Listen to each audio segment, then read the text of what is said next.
Hello everyone. कैसे हैं आप सब? बढ़िया। ठीक है। आज हम पढ़ने वाले हैं दो अलग अलग तापमान पर सक्रियण ऊर्जा का निर्धारण। ठीक है, चलो। हमारी हेडिंग भी यही है, केमिकल रिएक्शन के लिए ई का निर्धारण। ई मतलब सक्रियण ऊर्जा। ठीक है,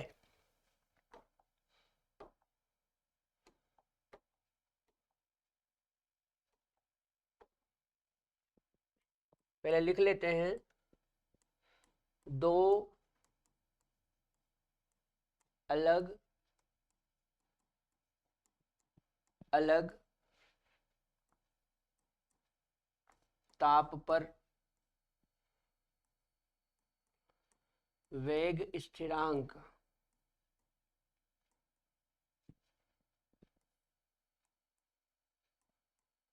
ज्ञात करके, दो अलग अलग ताप पर वेग स्थिरांक ज्ञात करके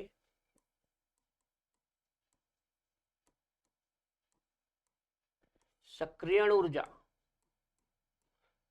अंग्रेजी में बोलते हैं एक्टिवेशन एनर्जी, ई का निर्धारण किया जाता है। ठीक है बेटा, दो अलग अलग ताप पर, किस पर? दो अलग अलग ताप पर वेग स्थिरांक ज्ञात करके, है ना, मतलब जो रेट कांस्टेंट होता है वो ज्ञात करके सक्रियण ऊर्जा यानी कि ई का निर्धारण किया जाता है। ठीक है, अब कैसे करते हैं इसको हम चालू करेंगे आर्हेनियस इक्वेशन से।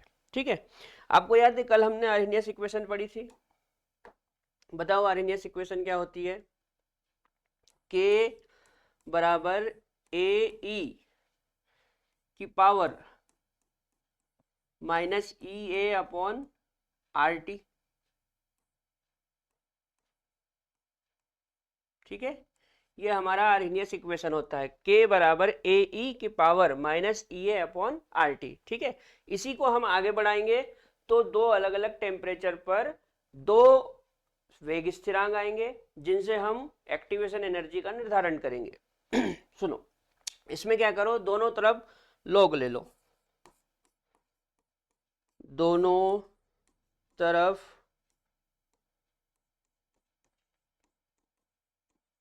नेचुरल लॉग लेने पर, दोनों तरफ नेचुरल लॉग लेने पर, ठीक है, तो इधर हो जाएगा ln के और इधर हो जाएगा ln ए ई की power minus E A upon R T. ठीक है, अच्छा ये कल मैं आपको पढ़ा चुका हूं, कल आर्हेनियस इक्वेशन में इसी को हमने बहुत आगे तक ड्राइव करा था, तो आप चाहें तो वहां से देख सकते हैं, वहां पे मैंने कुछ फॉर्मूले भी बताए थे। अभी मैं इसको केवल आगे कंटिन्यू करूंगा। ठीक है, अच्छा अब इसको हम आगे ऐसा लिख सकते हैं, L N K equal to, अब देखो ये ए और ई मल्टीप्लाई में है तो इसको ऐसे लिख सकते हैं, L N A plus L N E की power minus E A upon R T. ठीक है, फिर आगे कैसे लिखेंगे, L N K equal to, ये जो पावर होती है ना ये आगे आ जाती है, पावर आगे आ जाती है, तो ये माइनस की पावर आगे आएगी तो ये प्लस माइनस हो जाएगा, तो ये बन जाएगा L N A minus E A upon R T और एल एन ई। ठीक है, जो एल एन ई होता है इसकी वैल्यू 1 होती है, तो यहां से मैं एल एन ई को गायब कर सकता हूं, है ना, एल एन ई को गायब कर सकता हूं, तो ये हो जाएगा L N K equal to L N A minus E A upon R T. ठीक है, इसी को हम ऐसे भी लिख सकते हैं, कैसे, इसको आगे लिख दो इसको पीछे लिख दो, तो L N K equal to minus E A upon R T और ये प्लस एल एन ए। ठीक है, यहां तक की इक्वेशन हमने कल भी देखी थी, आपको याद हो तो, ठीक है बेटा। अब इस इक्वेशन को दो अलग अलग टेम्परेचर पे हमको आगे बढ़ाना है, क्लियर। तो देखो हमारी इक्वेशन क्या बनी, ln A sorry ln K equal to minus EA upon RT plus ln A, ये हमारी इक्वेशन बनी, ठीक है। अब ऐसा करते हैं, इसको इक्वेशन 1 दे देते हैं, इसको इक्वेशन 1 दे देते हैं, ठीक। अच्छा,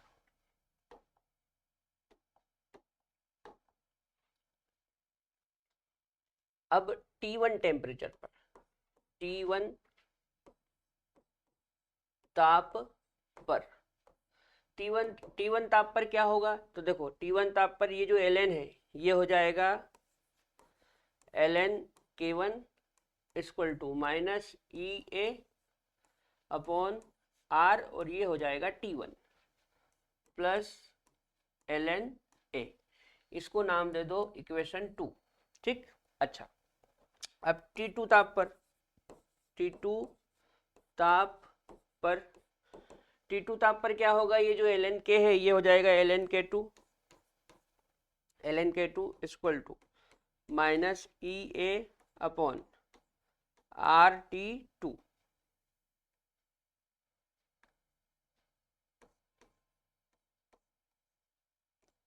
प्लस ln A, ठीक है। हम इसको इक्वेशन 3 दे देते हैं, ठीक है ना। अब यहाँ पे हम ये मान के कर रहे हैं कि जो एक्टिवेशन एनर्जी है और जो A है, जिसको हम आर्हेनियस कांस्टेंट कहते हैं, ये टेम्परेचर के साथ चेंज नहीं हो रहे, ठीक है ना। और R गैस कांस्टेंट है तो वो भी चेंज नहीं होगा, ठीक। अब ऐसा करो, इक्वेशन 3 में से इक्वेशन 2 को माइनस कर दो, तो इक्वेशन 3 में से, या ऐसा लिख दो, equation 3 minus equation 2, equation 3 minus equation 2, देखो तो सही पेन अलग अलग चल रहा है, इक्वेशन 3 माइनस इक्वेशन 2, है ना। मतलब हम 3 में से 2 को माइनस कर दो, 3 में से 2 को माइनस करेंगे तो देखो 3 में क्या है, ln K2, तो ये लिख दिया ln K2 माइनस, सेकंड में क्या है ln K1, तो यहाँ लिख दिया ln K1 इक्वल टू, अब थर्ड में ये है minus EA upon RT2 minus EA upon RT2, इसमें से माइनस करना है किसको, इसको सेकंड वाली को, minus EA upon RT1 minus EA upon RT1, ठीक है। अच्छा, ये भी लिखूं क्या, देखो ये कैंसिल हो जाता है, ये क्या हो जाता है, ये बाद में जाके कैंसिल हो जाएगा, आप बोलो तो ये भी लिख देता हूं, प्लस ln A, ठीक है। और इसमें से माइनस करना है EA, ये माइनस में ये EA RT1 plus ln A, लेकिन ये ln A माइनस ये जो ये है ना ln A, ये कैंसिल हो जाता है,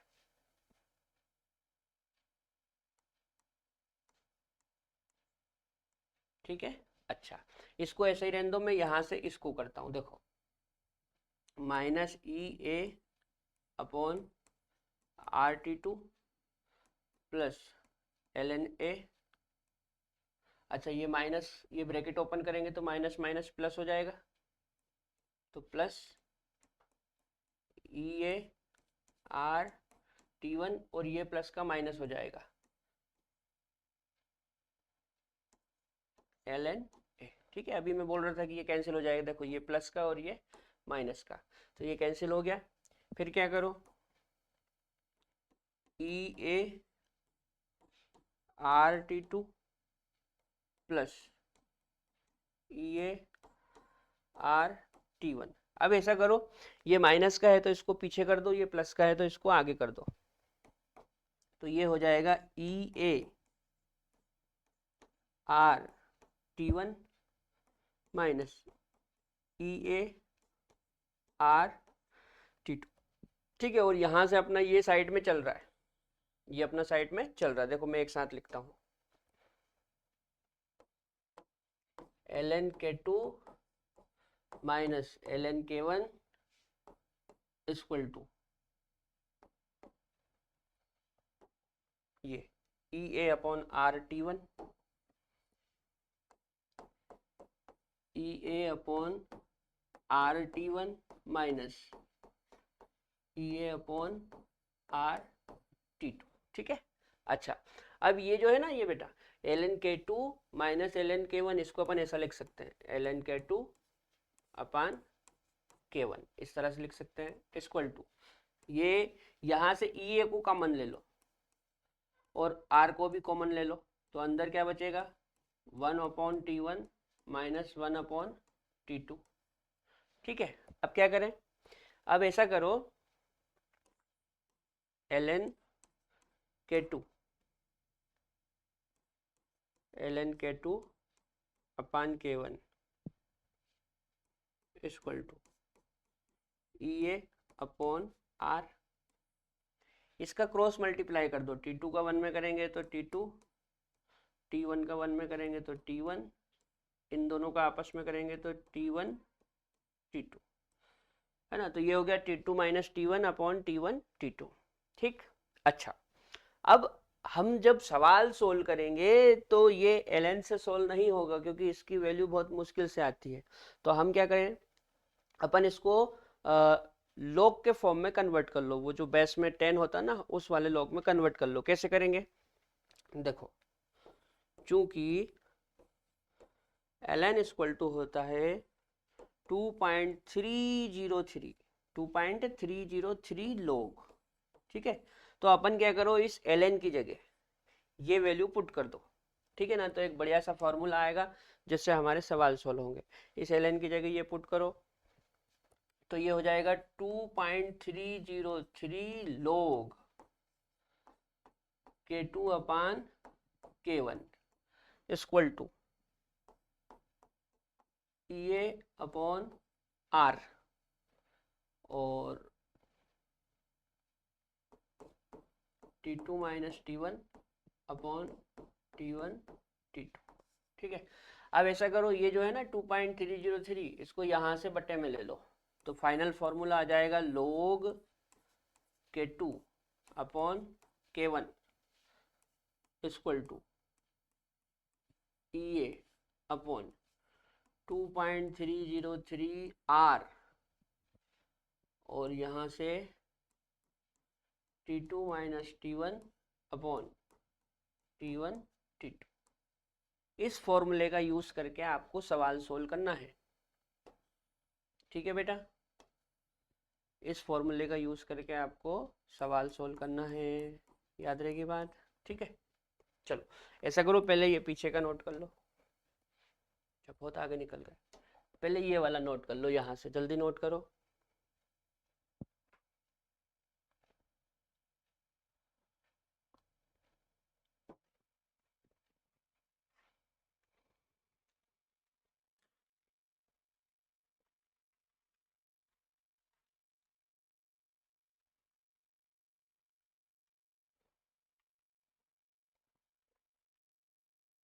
कर लिया, चलो अब ये वाला कर लो।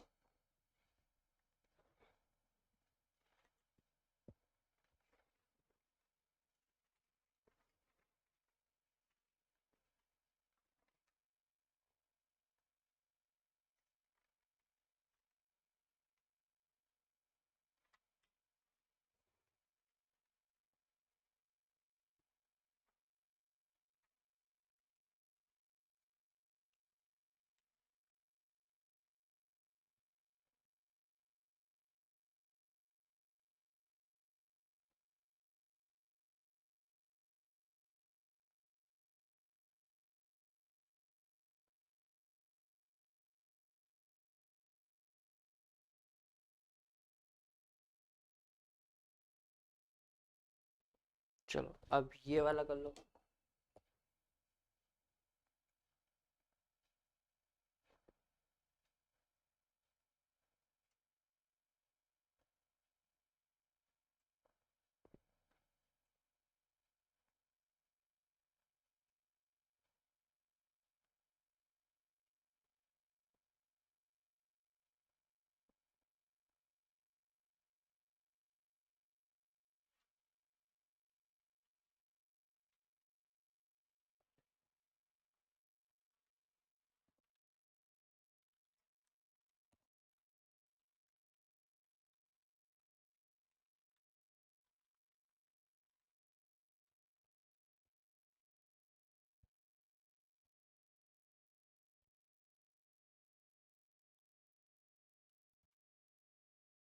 चलो कर लिया क्या, आगे बढ़ जाएं।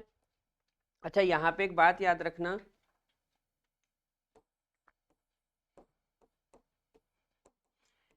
यहाँ पे T2 बड़ा है T1 से, है ना।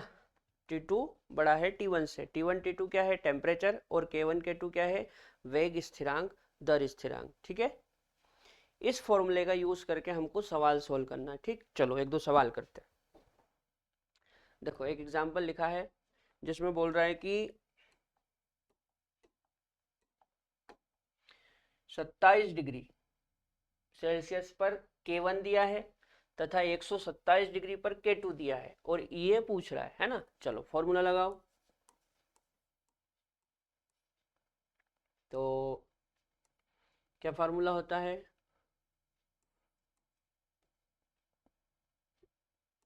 log K2 अपॉन K1 बराबर EA अपॉन 2.303 R और T2 माइनस T1 अपान T1 T2, है ना। ये फॉर्मूला लगाना है। चलो log K2 कितना है, ये 1.5 इंटू 10 की पावर 5। ठीक, K1 कितना है, ये 1.5 इंटू 10 की पावर 4। ठीक है, EA वो हमको ज्ञात करना है, 2.303 इंटू आर कितना होता है 8.314। टेम्परेचर, टेम्परेचर का क्या करें, देखो इसको केल्विन में कन्वर्ट करना पड़ेगा। क्या में कन्वर्ट करना पड़ेगा, केल्विन में। सुनो बात को, ये इसको T2 मान लो, इसको क्या मान लो, T2। तो ये 127 है, इसमें 273 जोड़ूंगा तो ये हो जाएगा 400, और ये 27 है, इसमें 273 जोड़ूंगा तो ये हो जाएगा 300, है ना। और 300 इंटू 400, ये मैंने क्या करा, ये मैंने इन दोनों को केल्विन में चेंज कर लिया है। ये 27 डिग्री है, इसको दो, इसमें 273 जोड़ो तो कितना हो जाएगा 300, और ये 127 है, इसमें 273 जोड़ोगे तो कितना हो जाएगा 400, है ना। ये केल्विन में कन्वर्ट कर लिया। अब देखो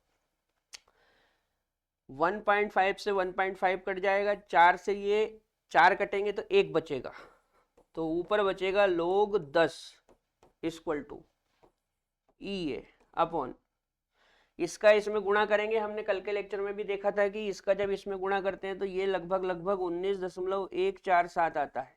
कितना आता है, 19.147। याद रखना है ना, रट लेना इस वैल्यू को कि 2.303 में 8.314 का गुणा करते हैं तो 19.147 आता है।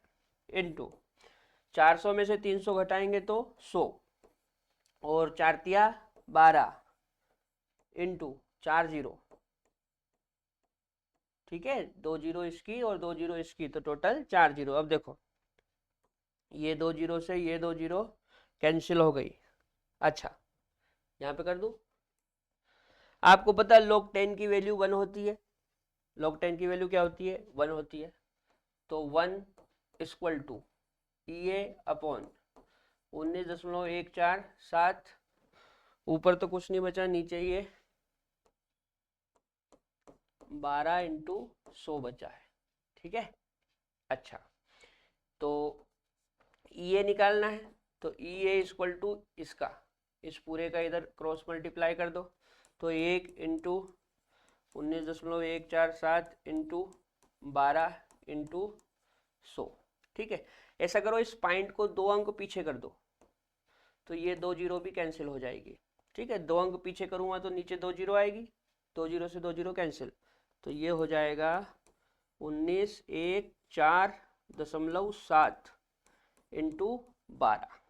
ठीक है, चलो 12 का गुणा करो, 12 की 4, हाथ का आया 8, 12 बारह 12 24, 12 36, 12 चौक 48, 48 और 8 56, 56 का 6, हाथ का आया 5, 12 एकम 12, 12 और 5 17, 17 की 7, हाथ का आया 1, है ना। फिर 12 नमक 108, 108 में 1 जोड़ेंगे 9, हाथ का आया 10, 12 कम 12 और 10 22, और पॉइंट के बाद एक अंक है तो पीछे से ये एक अंक लगा देते हैं। तो ये हमारा जो ई ए है ये कितना है, 2,2,9,7,6.4, और ये आपका जूल पर मोल में आएगा। क्या में आएगा? जूल पर मोल में। ठीक है, ये हमारा आंसर आ गया, नोट कर लो।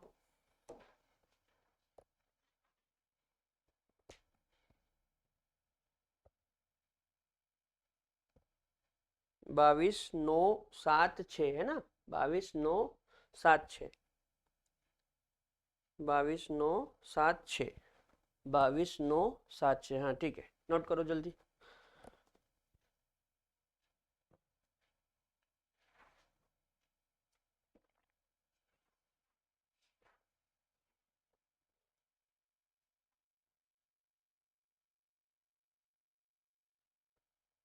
आगे बढ़ जाएं।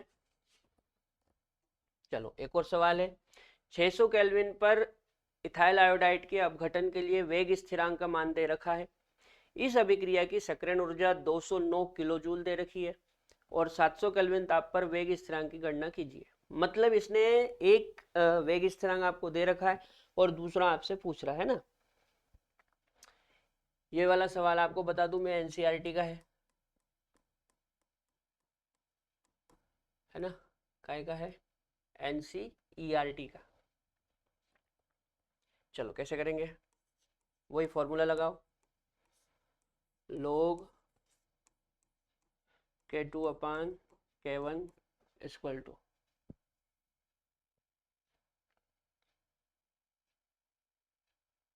K2 अपान K1, ये 2.303 R और T2 minus T1 upon T1 T2। ठीक है, ध्यान से समझना, ये सवाल थोड़ा सा कॉम्प्लिकेटेड है। 700 केल्विन पर के पूछ रहा है वो हमसे, वेग स्थिरांक पूछ रहा है, मतलब वो हमसे K2 पूछ रहा है। क्या पूछ रहा है? K2। तो K2 को ऐसा ही रहने दो। K1 की वैल्यू ये है, ऐसा करो अभी इसको K1 ही रहने दो, ऐसा ही रहने दो, या ऐसा करें ना, देखो इसको ऐसा कर लो, ये K2 अपन K1 है, इसको अपन ऐसा लिख सकते हैं, log K2 minus log K1 लिखते हैं ना वो, इक्वल टू ये तो हमको दिया है, कितना दिया है? 209। तो 209 दिया है ना, ये किलो जूल में है, इसको जूल में कन्वर्ट करेंगे तो 1000 का मल्टीप्लाई कर दो, ये हो गया अब जूल। ये 1000 का गुणा क्यों करा? क्योंकि यहाँ पे किलो में दे रखा है, किलो हटाने के लिए 1000 का गुणा करते हैं। ठीक है, अच्छा ये 2.303 और आर कितना होता है? 8.314। ठीक है, T2 मतलब ये बाद वाला टेम्परेचर 700, T1 मतलब जो पहले दे रखा है ये वाला 600 अपॉन 700 इंटू 600। ठीक है, अच्छा अब बात को समझो, यहाँ पे अगले पेज में कर लें। log K2 minus log K1 equal to 209 into 1000 upon 2.303 into 8.314। यहाँ पे क्या लिखा था? 700 माइनस 600 अपॉन 700 इंटू 600। ठीक है, यही करा था। चलो अब देखो, ये log K2 minus log K1, K1 की वैल्यू आपको दे रखी है, ये 1.60 इंटू 10 की पावर माइनस 5, 1.60 इंटू 10 की पावर माइनस 5 क्या दे रखी है? 1.60 इंटू 10 की पावर माइनस 5, 1.60 इंटू 10 की पावर माइनस 5। ठीक, अच्छा ये 209 इसको अभी 1000 ही रहने दो, और इसका इसमें गुणा करते तो कितना आता है 19.147 ऐसा आता है, इंटू 700 में से 600 घटाओगे तो 100 आएगा, और ये 642, और 2 जीरो ये मतलब 4 जीरो। ठीक है, चलो अब बात को समझो। 1 2 3 4, 4 जीरो है, 1 2 3 4 कैंसिल हो गई, नीचे की 4 जीरो से ऊपर की 4 जीरो कैंसिल हो गई। अच्छा, अब क्या करें, अब ऐसा करो, log K2 इसको यहीं रहने दो, और इस पूरे को उठा के उस तरफ ले जाओ, है ना।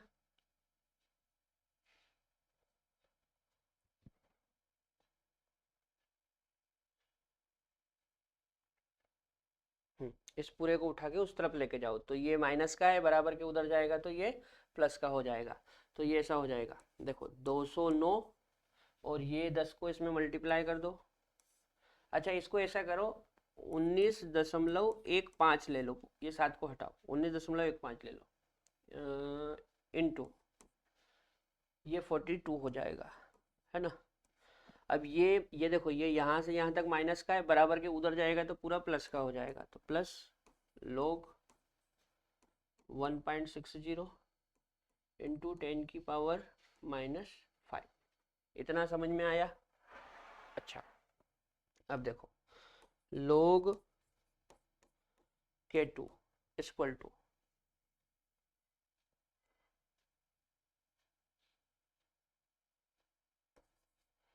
2090 अपॉन 42 का इसमें 19.15 में गुणा करो।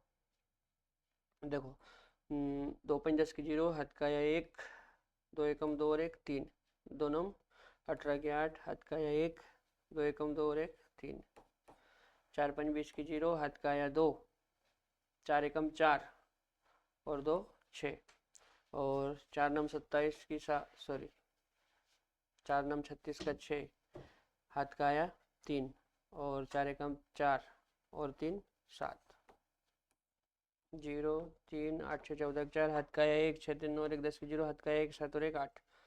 ये लगभग पॉइंट के बाद 2 अंक है, तो मतलब ये 804.30, 804.30 ऐसा कुछ आ रहा है, 804.30 है ना, 804.30।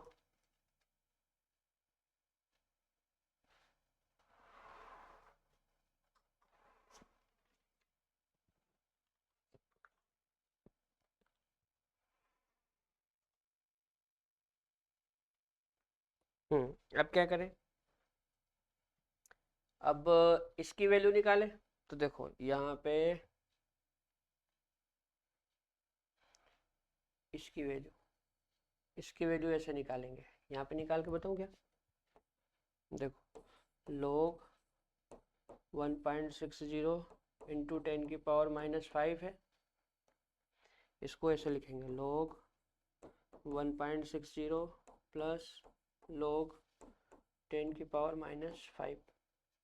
ये माइनस का 5 यहाँ आएगा, तो log 1.60 माइनस ये हो जाएगा 5। अब ये जो 1.60 है, इसकी वैल्यू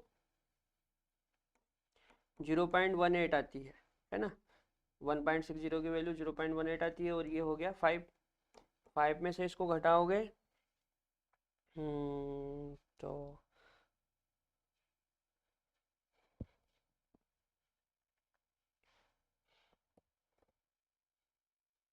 ये 0.82 आएगा, है ना। 8 2 से 0 हासिल करेगा, 8 और 1 9 1 10, हाँ 0.82। ये इसकी वैल्यू कैसे निकालते हैं, ये यदि आपको नहीं पता है तो आप आयनिक इक्विलिब्रियम में जाना, वहां पे मैंने पहले लेक्चर में log निकालना सिखाया था, है ना, तो वहां से आप log निकालना सीखे, ठीक है ना, सीख जाओगे। तो इसकी वैल्यू आएगी 4.82, है ना, कितनी वैल्यू आएगी, अरे तेरी तो 4.82 है ना। 5 में से ये 0.18 घटाओगे तो 4.82 आएगा और माइनस के साथ आएगा, ठीक है। तो यहाँ पे माइनस 4.82 माइनस 4.82, ठीक है ना। देखो 8 2 10 की 0, हद का 1, 8 और 1 9 10 की 0, हद का 1, 4 1 5, ठीक है, माइनस का 4.82। अब क्या करें, अब ऐसा करो, इसको इसमें, इसका इसमें भाग लगाओ, पहले इसको सोल्व कर लो। तो log K2 इक्वल टू 804.30 का 2090 में भाग दो तो कितना आएगा, तो ये करीबन 2.59 ऐसा कुछ आएगा, और ये 4.82 है, ठीक है। इसमें से इसको घटाओ, देखो 4.82 और ये 2.59, यहाँ से यहाँ ले लो, 12 में से 9 गया, 9 से 10 11 12 3, यहाँ बचा 7, 7 में से 5 गया 2, और ये 4 में से 2 गया 2, मतलब 2.23 ऐसा कुछ।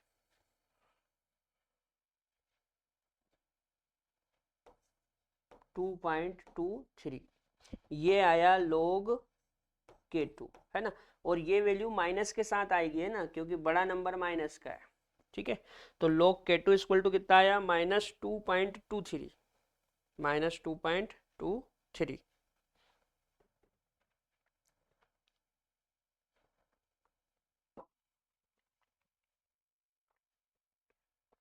आप एग्जैक्ट करोगे तो नंबर थोड़ा बहुत इधर उधर हो सकता है ना, क्योंकि जो वैल्यू है वो बहुत पॉइंट पॉइंट में आ रही है। चलो आगे बढ़े क्या। अब देखो अभी भी इसका आंसर नहीं आया है ना, यहाँ से भी बहुत आगे बढ़ाना पड़ेगा इसको। log K2 इक्वल टू कितना आया, -2.23 आया, यही आया ना, 2.23, 2.23। ऐसा करो, इस 3 को भी यहाँ से हटाओ, केवल 2.2 ले लो, तो log K2 इक्वल टू -2.2, इतना क्लियर है। अब एक बात को समझो, जब यहाँ से log हटाते हैं ना तो ये बराबर के इधर वाला नंबर 10 की पावर लग जाता है। जब भी यहाँ से log हटाएंगे तो ये जो बराबर वाला नंबर, बराबर के इधर वाला नंबर है, ये 10 की पावर लग जाएगा। तो ये हो जाएगा K2 इक्वल टू 10 की पावर -2.2। कुछ समझ में आया क्या करा मैंने। जब log हटाएंगे तो इधर वाला नंबर 10 की पावर लग जाएगा, तो ऐसा कैसे मैंने 10 की पावर लगा दिया, ठीक। अब देखो K2 इक्वल टू, इसको अलग अलग कर लो, तो 10 की घात -2 और 10 की घात -0.2। अब क्या करो, एक बार -1 एक बार +1, ठीक। अब क्या करो, देखो ये 2 और 1 3 हो जाएगा, और 1 में से 2 घटाओगे तो ये आएगा 0.80, क्या आएगा 0.80। अब ये जो पॉइंट वाला नंबर है इसको उठा के आगे पटकना है, तो K2 इक्वल टू 0.80 आगे आ गया, इंटू 10 की पावर -3। अब ये जो नंबर है ना बेटा, इसका एंटी लॉग लिखना होता है। क्या लिखना होता है, एंटी लॉग, ठीक। तो इसका एंटी लॉग लगभग 6.3 आता है, इंटू 10 की पावर -3। ये जो 0.80 है ना, 0.80 का एंटी लॉग कितना आता है, लगभग 6.3 आएगा। तो 6.3 इंटू 10 की पावर -3, ये हमारा आंसर है, ठीक है ना। यदि आपको लॉग एंटी लॉग में दिक्कत है तो आप आयनिक इक्विलिब्रियम में जाएं, आयनिक साम्य में जाएं, वहां पे मैंने लॉग एंटी लॉग के बारे में बताया था, वहां से आप सीखें, ठीक है। तो आंसर क्या हो गया, 6.3 इंटू 10 की पावर -3, ठीक है ना। जल्दी से नोट कर लो।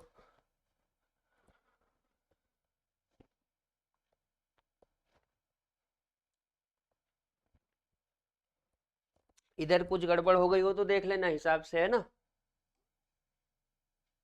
ये यहाँ से हमने इसको चालू करा है, इस पेज में हो सकता है कहीं पे कुछ गड़बड़ हो गई हो, तो हिसाब से लगा लेना।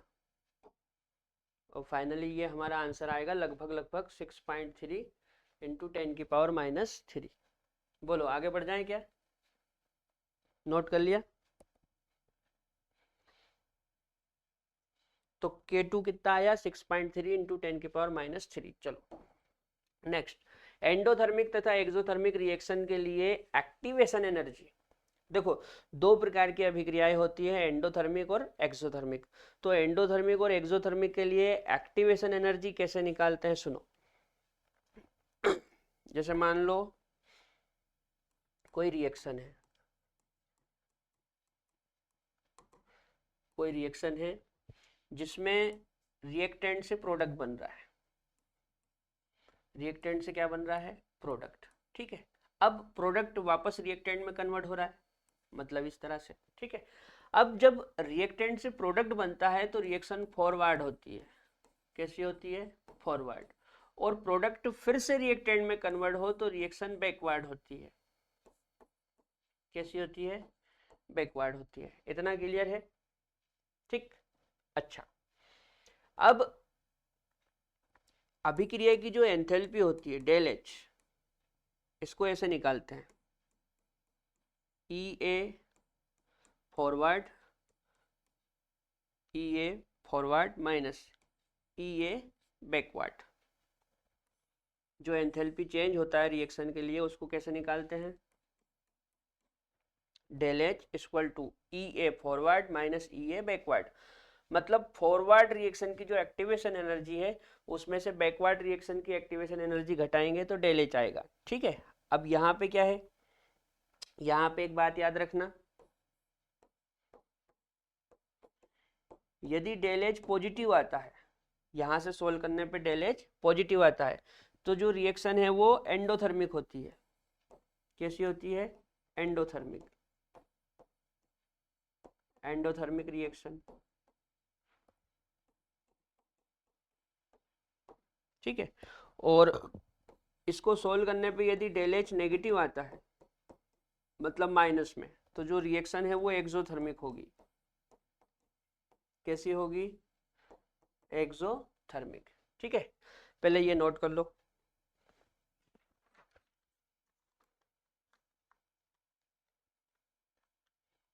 चलो इसके बाद में कुछ काम की चीजें लिख दूं यहाँ पे, यहीं पे लिख देता हूँ। चलो याद रखना है ना।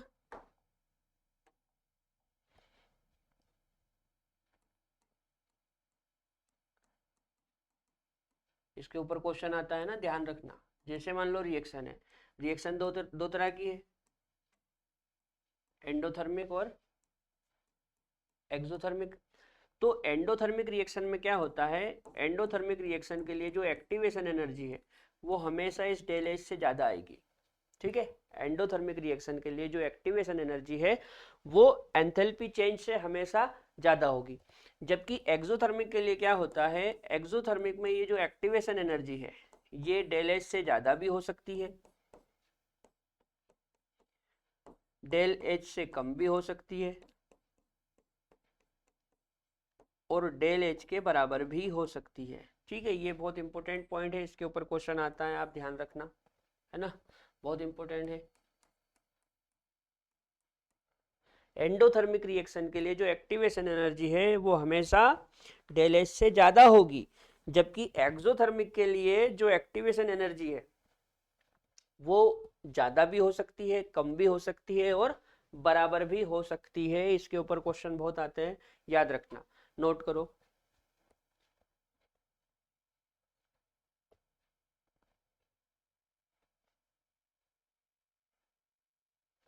चलो आगे बढ़ जाएं। नेक्स्ट है इसमें ग्राफ।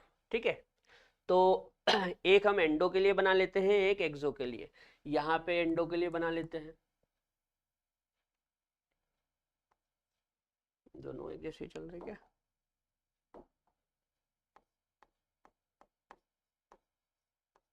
एंडोथर्मिक के लिए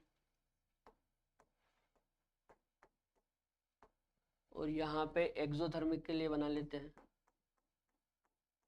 एक्सोथर्मिक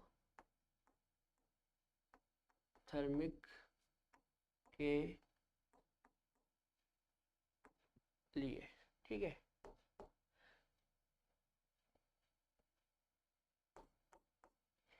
इस तरफ जो ग्राफ बना रहे हैं वो एंडोथर्मिक के लिए है और इस तरफ जो ग्राफ बना रहे हैं वो एक्सोथर्मिक के लिए, ठीक है।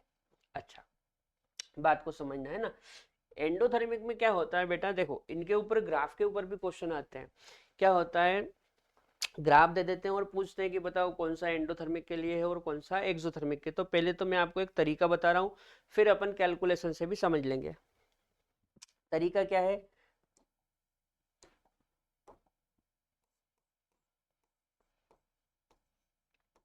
एंडो के लिए, थोड़ा सा नीचे लिखे,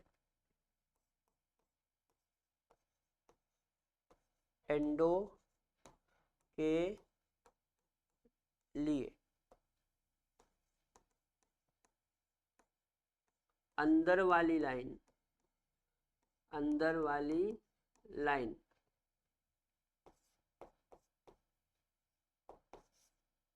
बड़ी होती है, ठीक है। ये तरीका है, याद रखना। एंडो के लिए अंदर वाली लाइन बड़ी होती है और यहाँ पे हम एक्सो के लिए बनाएंगे, तो एक्सो के लिए बाहर वाली लाइन बड़ी होती है, ठीक है। एंडो के लिए अंदर वाली लाइन बड़ी होती है और एक्सो के लिए बाहर वाली लाइन बड़ी होती है, ठीक है। अच्छा, मान लो कि मान लो कि हमारा जो रिएक्टेंट है, उसके पास पहले से ही कुछ एनर्जी है। हमारा जो रिएक्टेंट है, यहाँ पे मान लो हमारा रिएक्टेंट है, इसके पास पहले से ही कुछ एनर्जी है।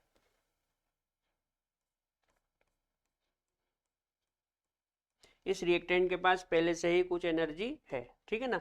तो इसके पास पहले से ही जो एनर्जी है उसको मान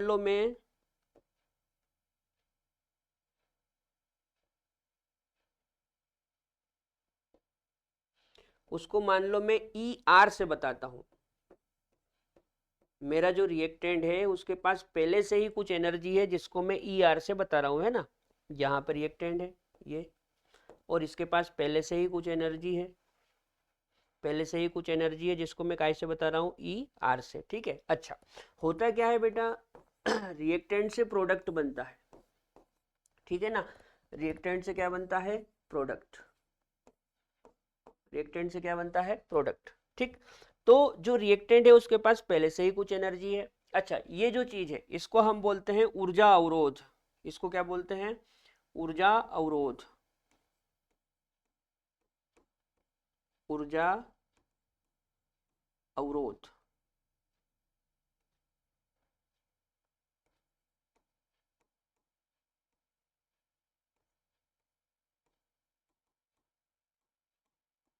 ऊर्जा अवरोध है ना, ये जो सब बीच में है ना, इसको ऊर्जा अवरोध कहते हैं। इसको क्या बोलते हैं, ऊर्जा अवरोध। ये जो ऊर्जा अवरोध है ना, ये एक प्रकार का बैरियर होता है। क्या होता है, एक प्रकार का बैरियर। तो रिएक्टेंट को प्रोडक्ट में कन्वर्ट होने के लिए इस बैरियर को पार करना पड़ता है, इस ऊर्जा अवरोध को पार करना होता है, तब जाकर रिएक्टेंट प्रोडक्ट में कन्वर्ट होता है। अब सुनो, ये जो बैरियर है, इसकी जो एनर्जी है मान लो वो ई टी है। इस बैरियर की एनर्जी क्या है, ई टी है, ठीक है। अच्छा, अब इस बैरियर को पार करने के लिए मेरे रिएक्टेंट को इतनी एनर्जी चाहिए, पूरी इतनी एनर्जी, लेकिन इतनी तो इसके पास पहले से ही है, यहां तक की एनर्जी तो पहले से ही है, ठीक है। देखो ये पूरा यहां से यहां तक का बैरियर है जिसकी एनर्जी को ईटी बोलते हैं। क्या बोलते हैं, ईटी। ईटी होता है थ्रेशोल्ड एनर्जी। ईटी क्या होता है, थ्रेशोल्ड एनर्जी, ठीक है। तो थ्रेशोल्ड एनर्जी के बराबर एनर्जी चाहिए। किसके बराबर एनर्जी चाहिए, थ्रेशोल्ड एनर्जी के बराबर एनर्जी चाहिए, ठीक। तो इस थ्रेशोल्ड एनर्जी के बराबर जब एनर्जी होगी, ऐसा करते हैं, इसको येलो कलर से लिखते हैं ना, ये इसको ईटी बोल रहे हैं, ठीक है, ये जो ईटी, तो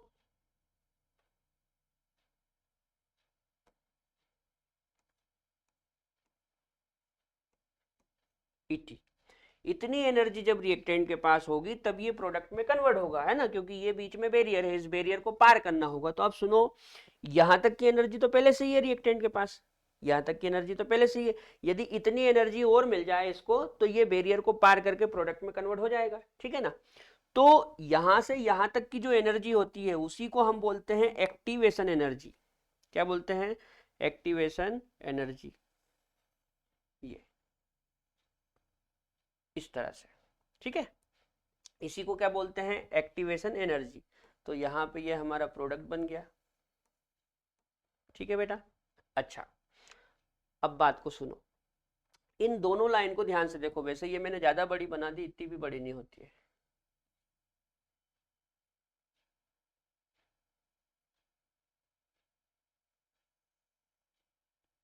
ठीक है।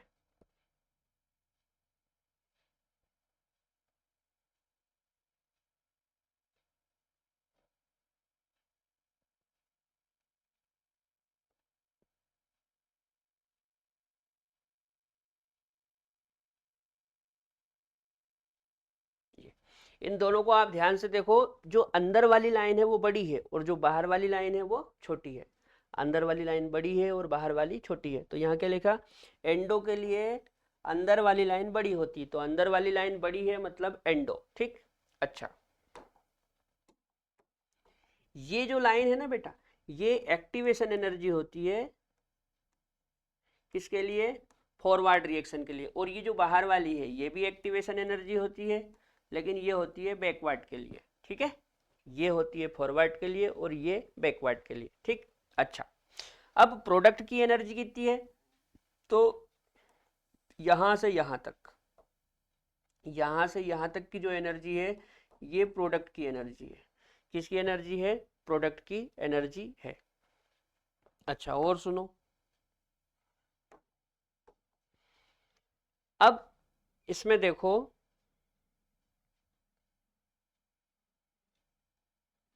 यहां पे, यहां पे ये जो डिफरेंस है ना, इसको बोलते हैं डेल एच। ये जो डिफरेंस है इसको क्या बोलते हैं? Del H. कैसे? देखो, हम डेल एच कैसे निकालते हैं? डेल एच इक्वल टू हम निकालते हैं E A forward minus E A backward, ऐसे डेल एच निकालते हैं। Del H equal to E A forward minus E A backward. तो फॉरवर्ड का ये यहाँ से यहाँ तक की जो एनर्जी है वो फॉरवर्ड की, और यहाँ से यहाँ तक की जो एनर्जी है वो बैकवर्ड की। तो डिफरेंस कितने का आया? ये वाला, ये डिफरेंस आया ना इतना, है ना, ये डिफरेंस आया। तो ये जो डिफरेंस है इसी को क्या बोलते हैं? Del H. अब आप सोचो, अंदर वाली लाइन बड़ी है, मतलब जो फॉरवर्ड रिएक्शन है ना, उसकी एक्टिवेशन एनर्जी ज़्यादा है, मतलब ये वाली वैल्यू ज़्यादा है। तो ये वाली वैल्यू ज़्यादा है तो ये फाइनली पॉजिटिव आएगा। कैसा आएगा? पॉजिटिव आएगा। अच्छा, अब इधर देखो, यहाँ पे भी वही तरीका करते हैं हम। मान लो कि यहाँ पे रिएक्टेंट है जिसके पास पहले से ही कुछ एनर्जी है, ठीक है ना, पहले से ही कुछ एनर्जी है। अब इसको प्रोडक्ट में कन्वर्ट करने के लिए इस ईटी के बराबर एनर्जी चाहिए। ईटी क्या है? थ्रेशोल्ड एनर्जी, ठीक है। और इसके पास पहले से ही जो एनर्जी है उसको बोलेंगे ई आर, मतलब रिएक्टेंट की एनर्जी, ठीक है। अच्छा, हमने क्या लिखा कि एक्सो के लिए बाहर वाली लाइन बड़ी होती है, एक्सो के लिए बाहर वाली लाइन बड़ी होती है, मतलब ये जो बाहर वाली लाइन है इसको बड़ी बनाना है, ठीक है।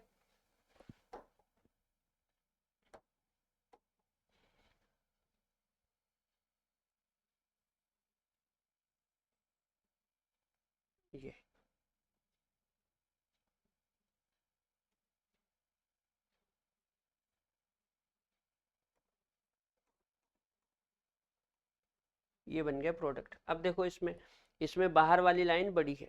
कौन सी लाइन बड़ी है? बाहर वाली। फिर वही बात, ये जो है ना, ये एक्टिवेशन एनर्जी होती है फॉरवर्ड के लिए, और ये जो एक्टिवेशन एनर्जी है ये होती है बैकवर्ड के लिए। अब की बार देखो, अब की बार क्या है, यदि आप डेल एच निकालोगे, डेल एच, तो डेल एच कैसे निकालते हैं, E A forward minus E A backward. अब की बार देखो, जो बैकवर्ड है ना उसकी लाइन बड़ी है, मतलब बैकवर्ड की एक्टिवेशन एनर्जी ज्यादा है, मतलब ये वाली वैल्यू ज्यादा है, ये वाली वैल्यू ज्यादा होगी तो आंसर काय में आएगा, माइनस में, माइनस में आएगा मतलब एक्सोथर्मिक, ठीक है ना। अच्छा, डेल एच कैसे पता करेंगे, इसको थोड़ा सा सही बनाऊं मैं,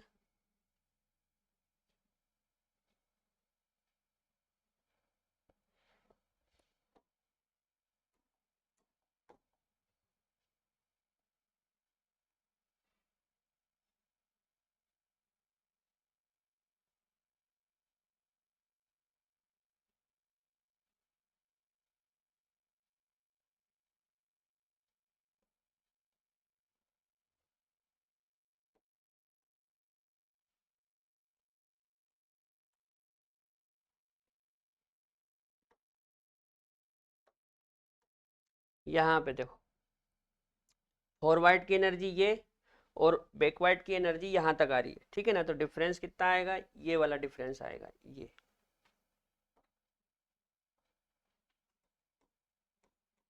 ये डिफरेंस आएगा, ठीक है ना भाई, यहाँ तक तो फॉरवर्ड आ ही गया ये, और बैकवर्ड थोड़ी सी ज्यादा हो रही है तो डिफरेंस ये इतने का आएगा, इसको बोलेंगे अपन एंथैल्पी चेंज। ये हो गई रिएक्टेंट की एनर्जी, और इस बार प्रोडक्ट की एनर्जी कम आएगी, है ना, प्रोडक्ट की एनर्जी यहाँ से यहाँ तक ही आएगी, ये आपका प्रोडक्ट है,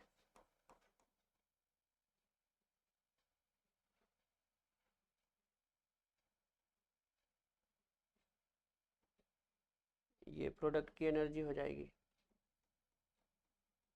ईपी, ठीक। अब आप ये नोट कर लो,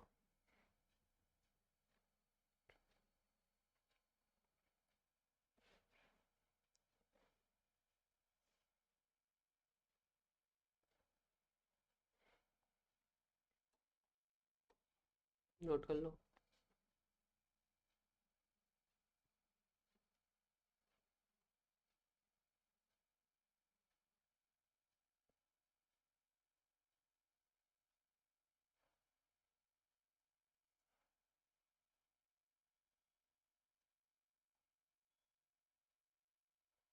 ठीक है, नोट करो।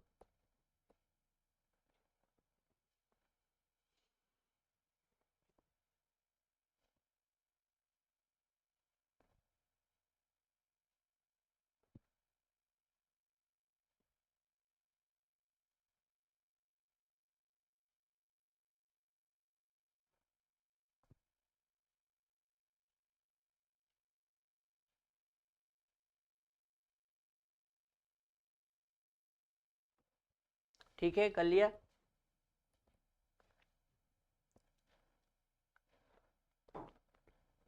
देखो कुछ भी नहीं है, बहुत सीधी सी बात है, एंडोथर्मिक के लिए अंदर वाली लाइन बड़ी होती है, ऐसे करके याद रखना। तो देखो ये अंदर वाली लाइन बड़ी है, ठीक है, एक्सोथर्मिक के लिए बाहर वाली लाइन बड़ी होती है, तो ये देखो बाहर वाली लाइन बड़ी है, ठीक है। जो अंदर वाली लाइन है वो फॉरवर्ड रिएक्शन की एक्टिवेशन एनर्जी बताती है, और जो बाहर वाली लाइन है वो बैकवर्ड रिएक्शन की एक्टिवेशन एनर्जी बताती है।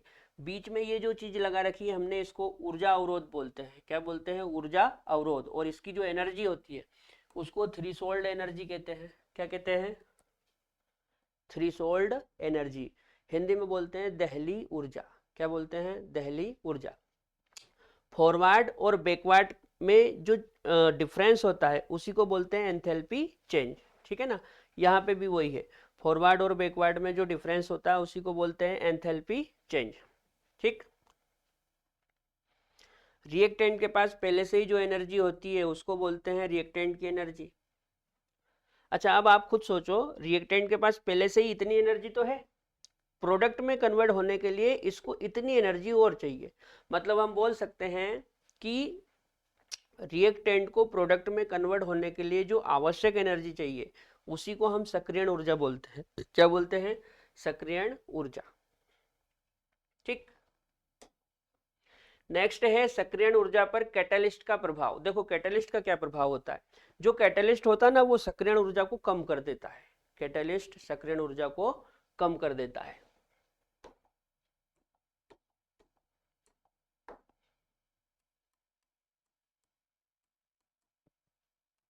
कैटलिस्ट सक्रियण ऊर्जा को कम कर देता है। ठीक है, कैटलिस्ट क्या करता है, सक्रियण ऊर्जा को कम कर देता है। अतः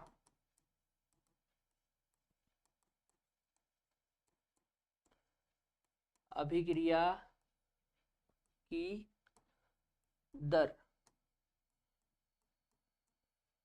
बढ़ जाती है। अतः अभिक्रिया की दर बढ़ जाती है। ठीक है, जो कैटलिस्ट है वो क्या करता है, सक्रियण ऊर्जा को कम कर देता है। याद रखना, कैटलिस्ट क्या करता है, सक्रियण ऊर्जा को कम कर देता है। जैसे ही सक्रियण ऊर्जा कम होगी तो जो अभिक्रिया की दर है वो बढ़ जाएगी। कैसे बढ़ जाएगी भाई, देखो ग्राफ से समझो। जैसे मान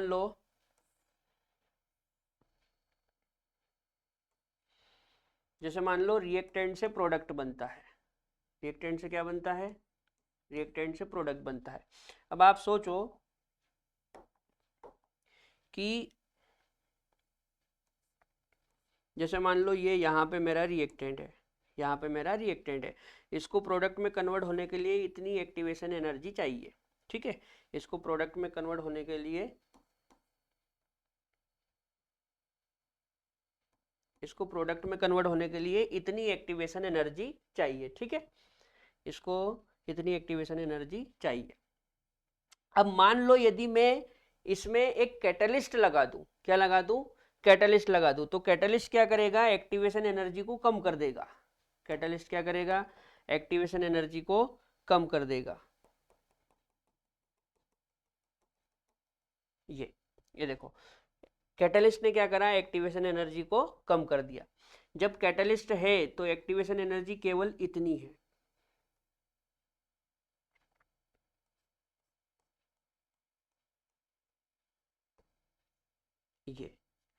ये यहाँ पे ये एक्टिवेशन एनर्जी हो गई।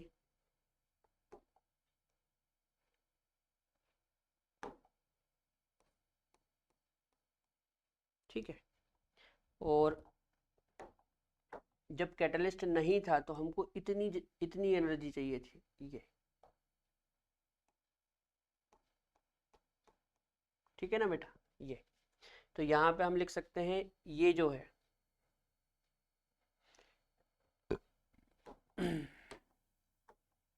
ये जो एक्टिवेशन एनर्जी है ये है विथाउट कैटलिस्ट, विथाउट कैटलिस्ट। और ये जो एक्टिवेशन एनर्जी है ये है विथ कैटलिस्ट।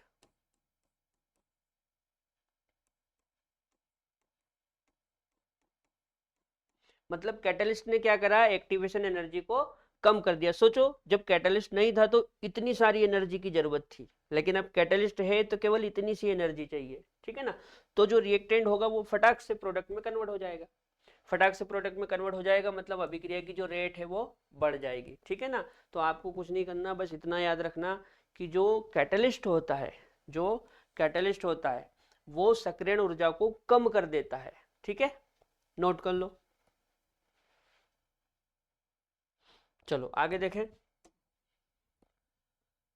अगला है कैटलिस्ट के लक्षण। चलो फटाफट लिख देता हूं मैं। पहला लक्षण क्या है, ये EA मतलब एक्टिवेशन एनर्जी को कम करता है। दूसरा, ये डेल जी मतलब गिब्स एनर्जी एंड के मतलब साम्य स्थिरांक को प्रभावित नहीं करता।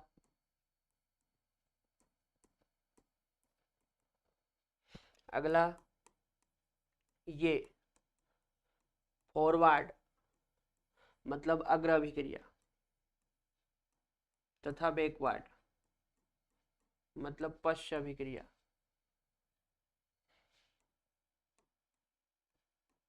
दोनों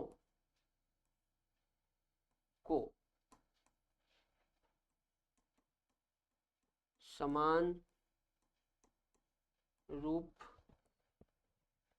से उत्प्रेरित करता है।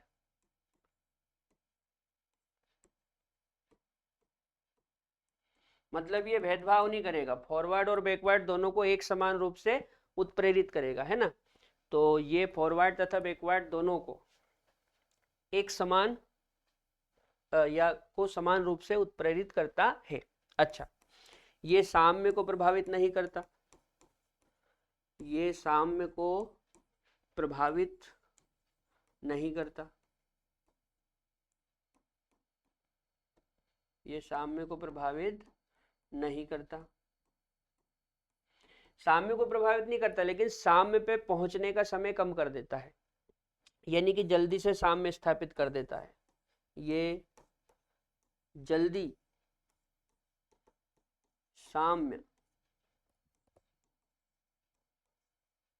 स्थापित होने में मदद करता है।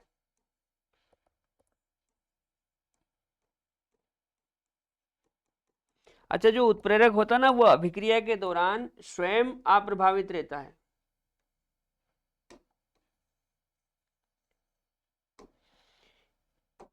ये जल्दी साम्य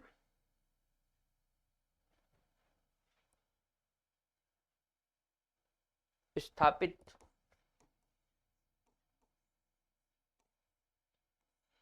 होने में मदद करता है।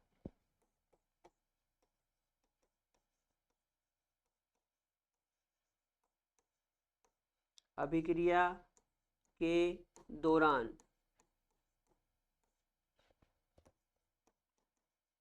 उत्प्रेरक अप्रभावित रहता है।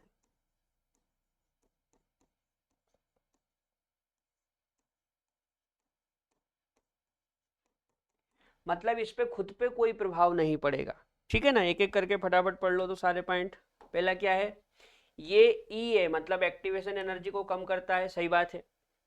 ये डेल जी मतलब है गिब्स एनर्जी, और ये जो के है ये साम्य स्थिरांक है, तो ये गिब्स फ्री एनर्जी और साम्य स्थिरांक को प्रभावित नहीं करता। ये फॉरवर्ड मतलब अग्र अभिक्रिया तथा बैकवर्ड मतलब पश्च अभिक्रिया दोनों को समान रूप से उत्प्रेरित करता है, भेदभाव नहीं करता, दोनों को एक समान रूप से उत्प्रेरित करता है। अगला, ये साम्य को प्रभावित नहीं करता, मतलब यदि साम्य बना हुआ है तो उसकी छेड़ नहीं करेगा। हाँ, लेकिन साम्य नहीं है तो ये जल्दी से साम्य को स्थापित होने में मदद करता है। और अभिक्रिया के दौरान उत्प्रेरक अप्रभावित रहता है ना, मतलब ये खुद चेंज नहीं होता है, ये पूरी तरह से अप्रभावित रहता है। ठीक है, नोट कर लो।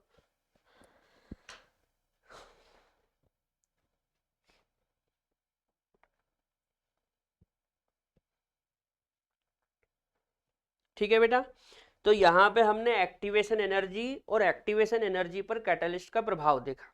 ठीक है, अब इसमें एक आखिरी चीज बच जाती है, कोलिजन थ्योरी। तो कल के लेक्चर में मैं आपको कोलिजन थ्योरी पढ़ाऊंगा। तब तक के लिए जय राम जी की।